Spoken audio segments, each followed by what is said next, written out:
This episode contains descriptions of violence and may not be suitable for everyone. Please use discretion.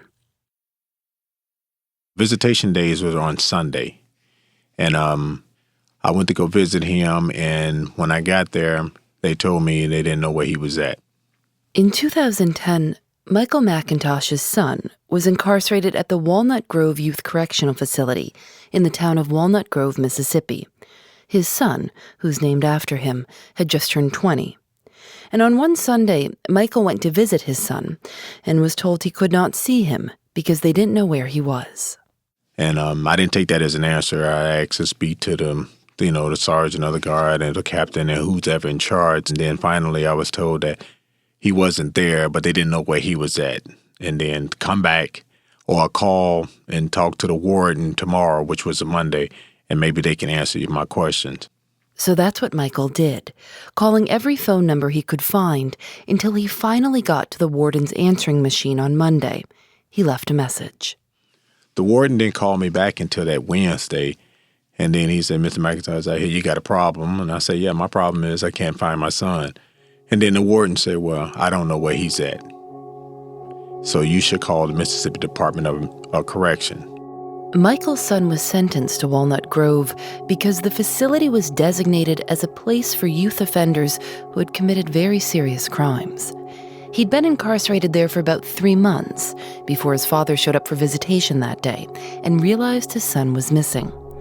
So here Michael was, now trying to find his son in hospitals.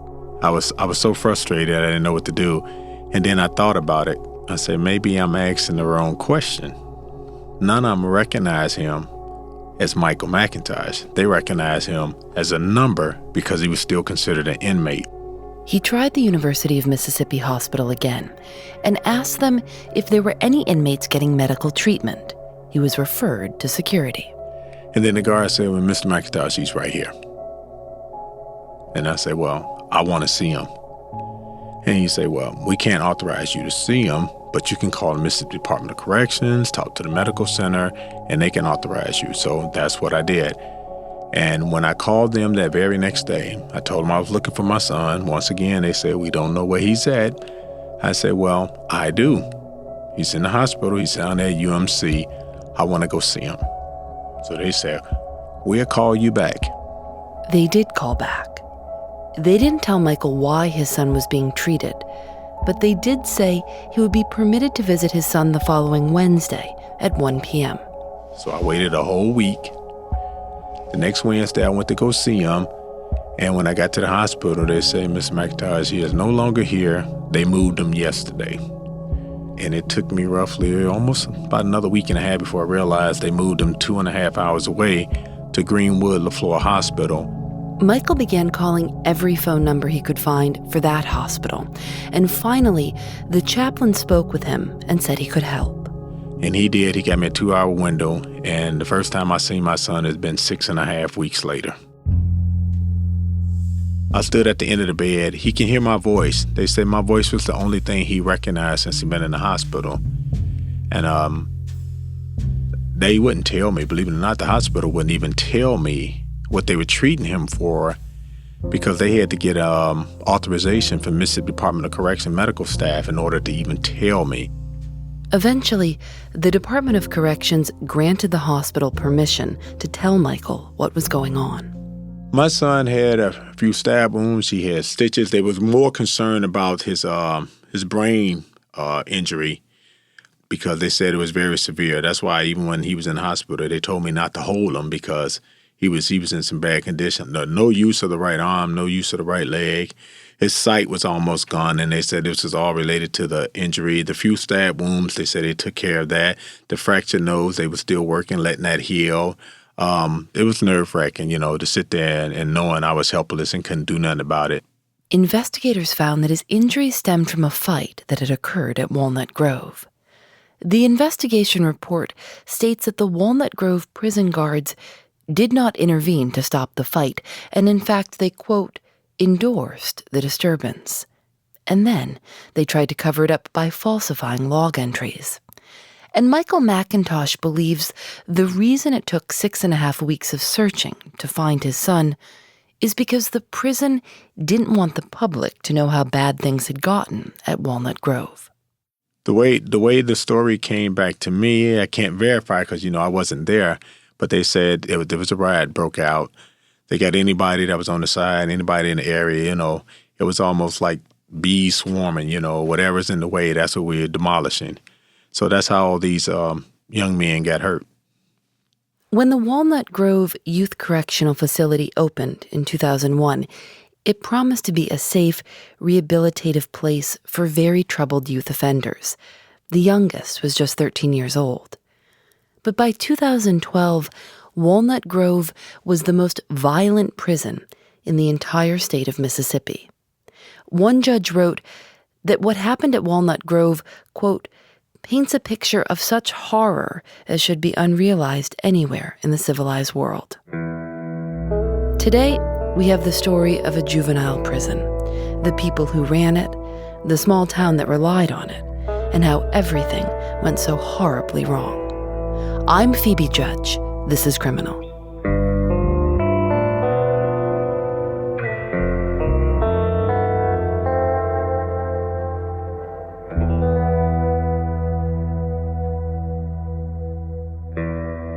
When the Walnut Grove Youth Correctional Facility opened, it housed 350 offenders ages 13 to 19 who had been tried as adults. The prison's population more than tripled as they steadily increased capacity, and by 2011, it was the largest juvenile facility in the U.S. It's about an hour from Jackson, Mississippi, in the very small town of Walnut Grove. And as you can imagine, the people in town were not excited about the arrival of a prison. I will say that at first, residents didn't want a prison. You think about a prison and I don't know if we want that in our backyard. But they begin to accept it. This is Russell Beatty, director of the Main Street Chamber of Leake County. That's basically their version of the Chamber of Commerce. He says Walnut Grove had historically been a manufacturing town. But as the plants closed, as things have changed, it needed that boost. Walnut Grove has always been a friendly, small community type town, and there was not a lot of jobs. Well, at one point there was when manufacturing was big, but after that kind of phased out, there was not a lot of jobs in town. This is Linda Bounds. She's been the librarian at the Walnut Grove Library for almost 30 years. Some people were against the prison moving in here just because it is a prison, and prisons get a lot of bad rap, I guess you could say, and they were kind of opposed to it. But it did bring a lot of jobs for a lot of people, and it brought a lot of good things for Walnut Grove. The prison became the largest employer in town. Keisha Zollicoffer was just a kid in 2001, but remembers when her mother got a job as a corrections officer. My mom, was one of the first group of people that worked in the facility. The facility helped us, be able to financially survive. So the facility being built here brought a big opportunity for a lot of people. As Keisha grew up, she noticed the prison brought a lot of people into town, parents visiting their kids, but also vendors and contractors and teachers. Keisha opened a restaurant, Urban Country Kitchen, and right from the start, she had regulars. Well, I was on Hell's Kitchen season 12, so I've been trying to get my foot out there with my own restaurant and get my name out there. So when the facility came, that kind of put Walnut Grove on the map. A lot of, people came here to visit, which bought new attractions, which led me to find this restaurant and show interest in purchasing it. In addition to creating a lot of jobs, the prison paid the town about $180,000 a year in lieu of taxes. Over the years, that money funded new sidewalks, a new library, a new fire department, and enabled the town to move to a 24-hour police force. So, even though many residents hadn't liked the idea of the prison moving to Walnut Grove, it actually ended up turning things around for the whole town. I dare anybody ride through the city of Walnut Grove, and you look at all of the things that a lot of small towns would be envious of. That beautiful new library, that fire station there, a nice city hall. A lot of towns with a population of 500 people would be envious of those things. And a lot of that is because of money generated from the prison. The prison didn't just generate money for the town of Walnut Grove. It generated money for a whole lot of other people. The state built the building, and private companies managed operations at the prison. It changed operators several times. In 2003, it was taken over by Cornell Companies. In 2010, Cornell Companies was acquired by the second largest for-profit prison company in the country, Geo Group. Geo Group made all the operational choices: food vendors, medical vendors, uniforms. And their biggest expense was staffing the prison with correctional officers. The corporation decided how many guards to hire, how much to train them, and what they would be paid. These decisions are subject to oversight from the state. In theory, this private model allows a prison to operate at a lower cost. It makes money for the corporation running it and boosts the local economy of a town like Walnut Grove along the way. But that's not what happened. We first learned of the issues related to Walnut Grove because we would get complaints from families, from clergy, from members of the community about just some really horrific events that were happening, that people were being extorted, people were being raped, sexual assault, people were being left alone when they committed to hurting themselves and subsequently did take their own lives. This is Jody Owens. He leads the Mississippi office of the Southern Poverty Law Center and first visited Walnut Grove in 2009. So what we did as a result was launch an investigation internally, and once we got into place, we couldn't leave. Everyone had something to tell us about what was happening in this hellhole. In November of 2010, Jody Owens and the Southern Poverty Law Center filed a lawsuit against the Mississippi Department of Corrections, alleging a culture of violence and corruption that endangered the young people incarcerated at Walnut Grove. You had children as young as 14 and 15 years in the prison who were there growing up, essentially, where they would have been in grade school or 9th or 10th grade. They were growing up in the prison. And what we would find is that drugs, contraband were rampant, sanctioned fighting between the residents of the facility were a normal event. Abuse and overuse of force and mace by the guards was something that we would see on a regular basis. There were these sanctioned riot-like events called flipping the pie, where it would just be a battle royal. And I don't want you to think of just a fight. I want you to think of people getting knocked unconscious and teeth being knocked from people's mouth. All the while, the question everyone would ask is, where are the guards? Where are the people who are supposed to be protecting the most vulnerable population we have, our kids? And they would nowhere to be found. What were the racial demographics of Walnut Grove? Mississippi's prison system as a whole is predominantly African-American. Mississippi has approximately about 65% Caucasian population to a 35% African-American population, and the prison rate would be upward of easily 75%. And that goes into a larger problem as well. You can't talk about prisons without talking about who's there and how they got there and what the people look like. And Walnut Grove was mostly African-American? Absolutely.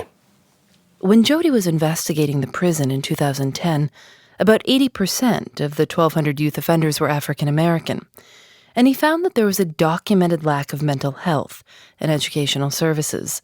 Not even half the inmates were in school, and there were just not enough guards. There was only one correctional officer for every 60 inmates. The recommended ratio is one guard for every 8 inmates. Things had gotten out of control.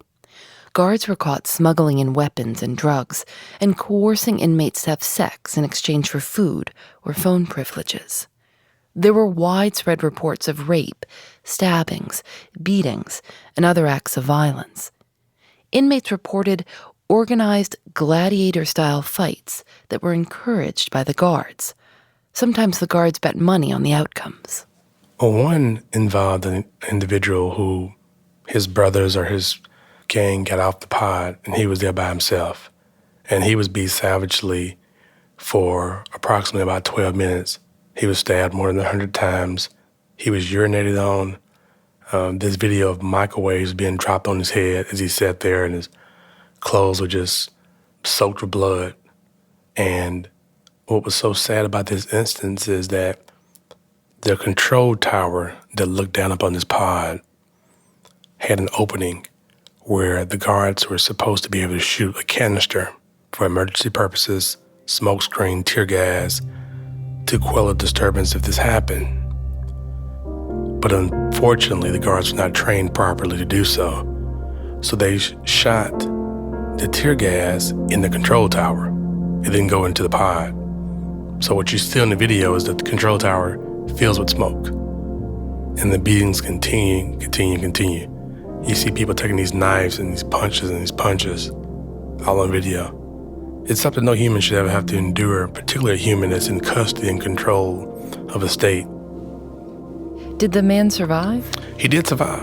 I'm pretty sure he lost his eye, but he survived.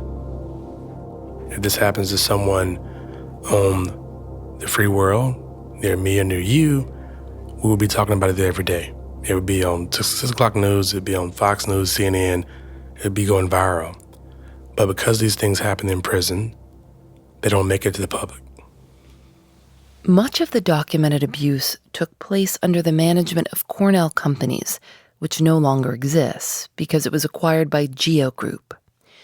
In its complaint, the Southern Poverty Law Center wrote, "Defendant Geo has a policy which began years ago under Cornell of understaffing the prison.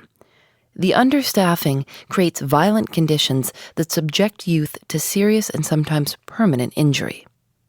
We reached out to Geo Group for comment, and they emailed a statement from their spokesman, Pablo Paez, that reads, "At Geo, we do not believe in cost-cutting for profit's sake. Instead, we believe in running an efficient operation that provides adequate staffing and relies on state-of-the-art technology for monitoring, communication, and health care."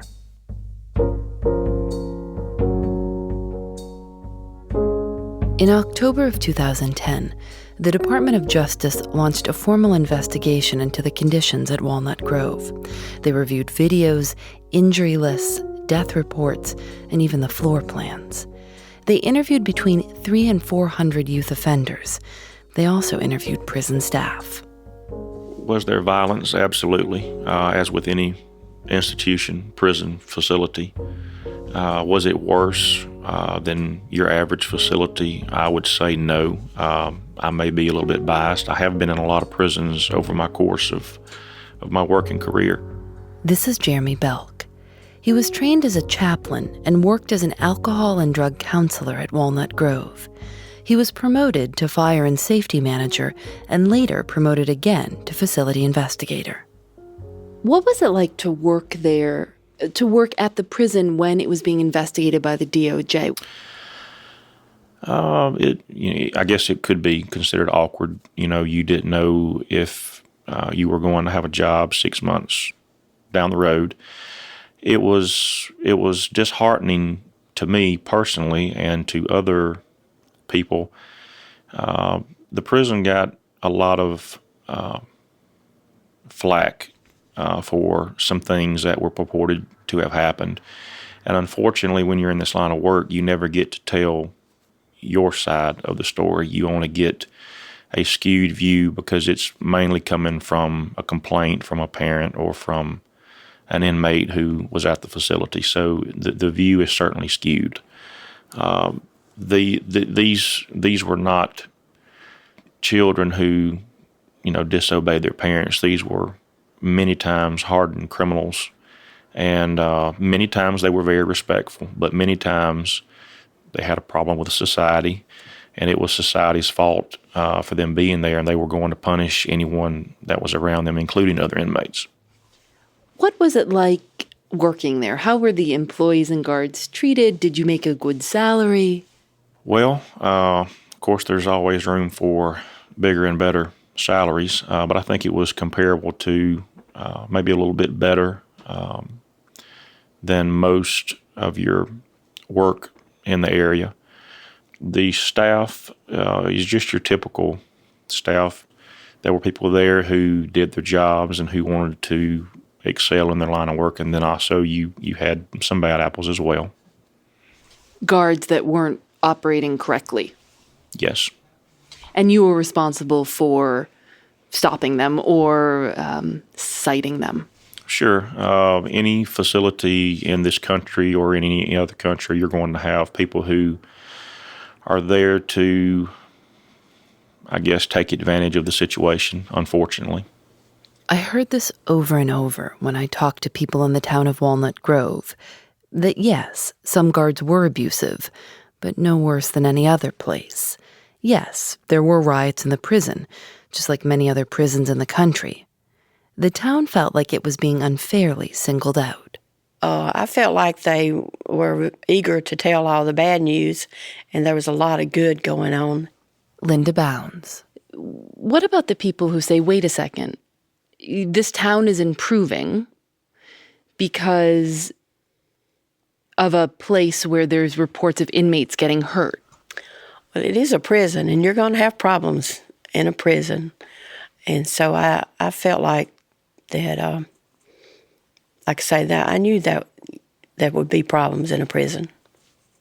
This isn't Sunday school. Russell Beatty. So you're housing incarcerated people. So, yes, you're going to have an issue from time to time. No one thinks that prison should be a Club Med. Jody Owens. And should be this vacation. But if it ever is your loved one in the prison, that your prayer is that they will be free of torture and abuse. They can sleep at night without worrying about somebody coming in their cell with a knife. And I don't think the public appreciates just how this system is run and what accountability looks like. Because if we're asking for, if you do the crime, you pay the time, well, what does that mean? Does that mean that time means that you're restricted?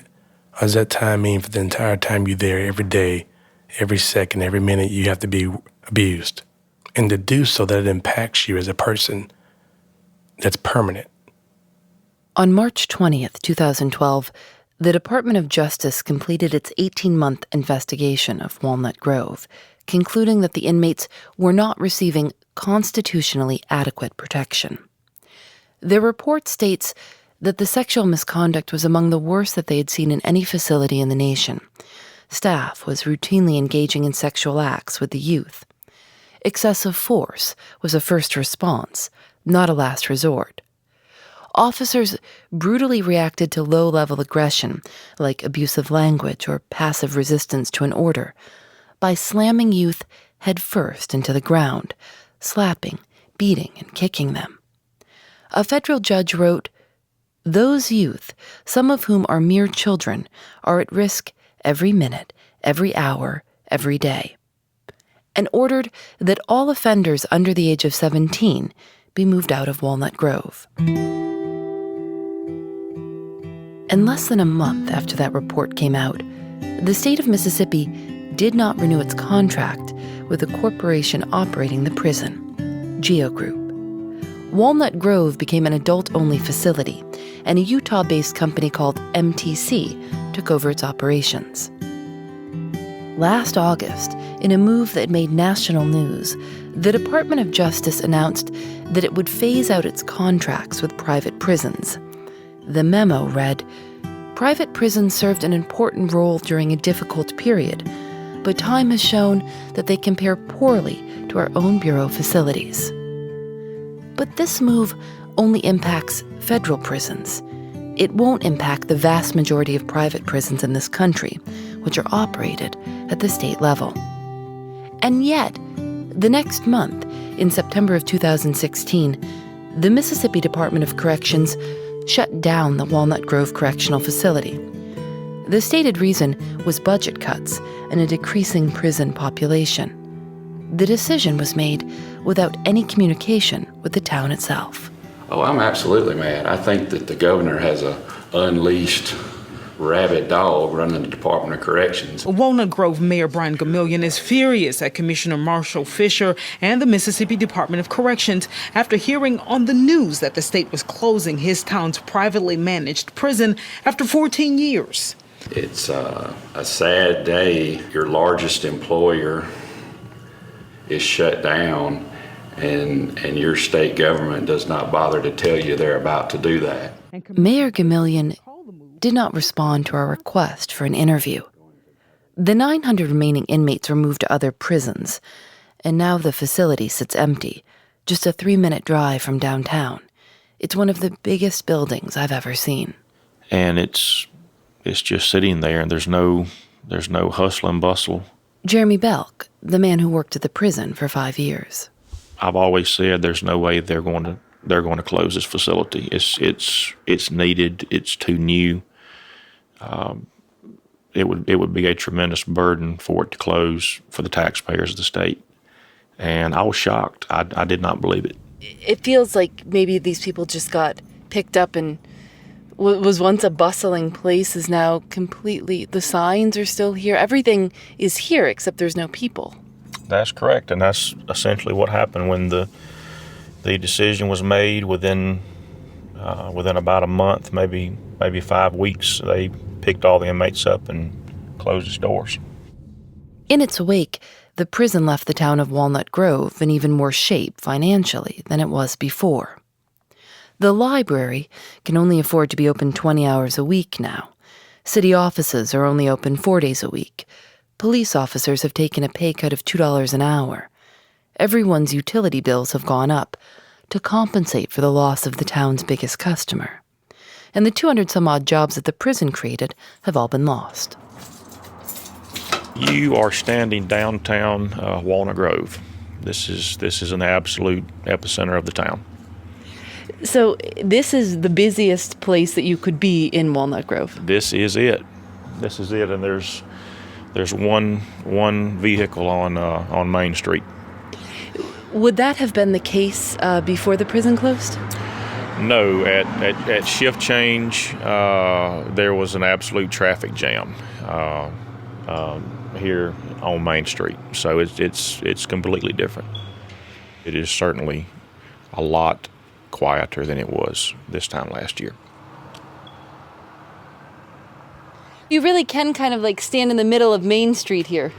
You can.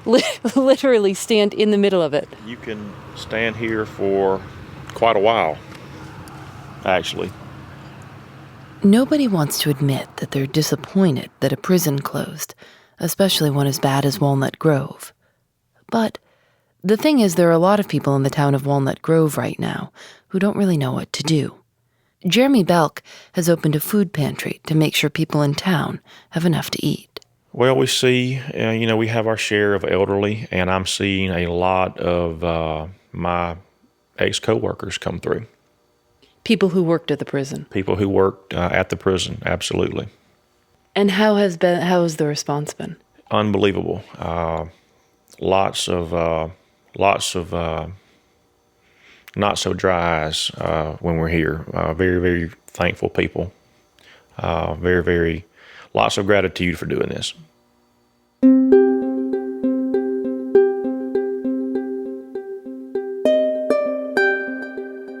You must feel so relieved that Walnut Grove is closed down now.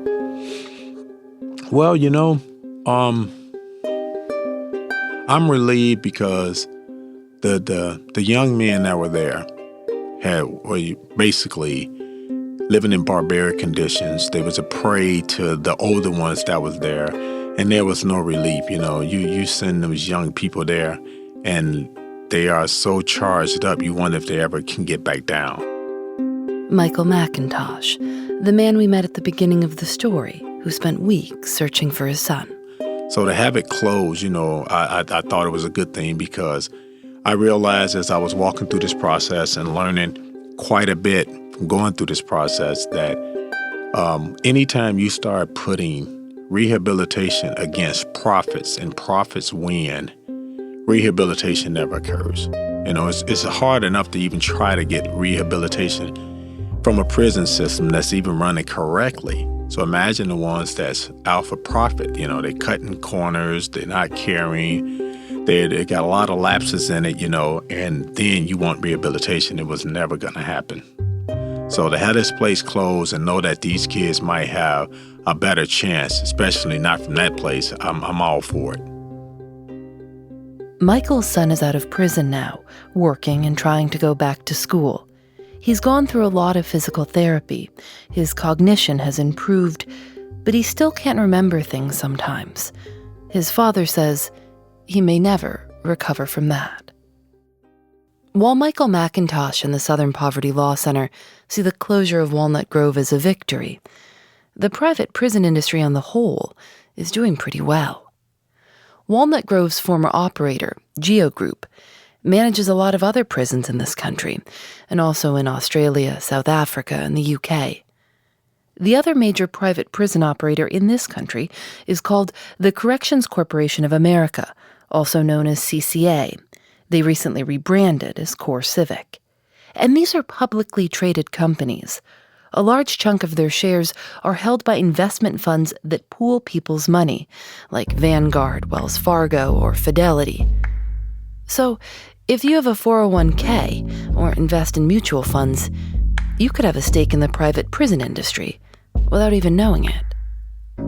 The day after the election, CCA was the best performing stock on the New York Stock Exchange. It rose 43%. Geo Group rose 21%. Some have speculated the spike was in response to President-elect Trump's comments about detaining undocumented immigrants. He also said in March, quote, "I do think we can do a lot of privatizations and private prisons. It seems to work a lot better."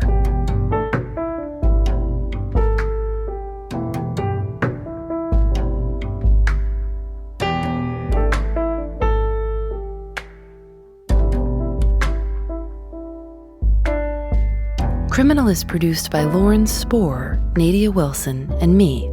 Audio mixed by Rob Byers. Alice Wilder's our intern. Special thanks to Russ Henry and Sam Turkin.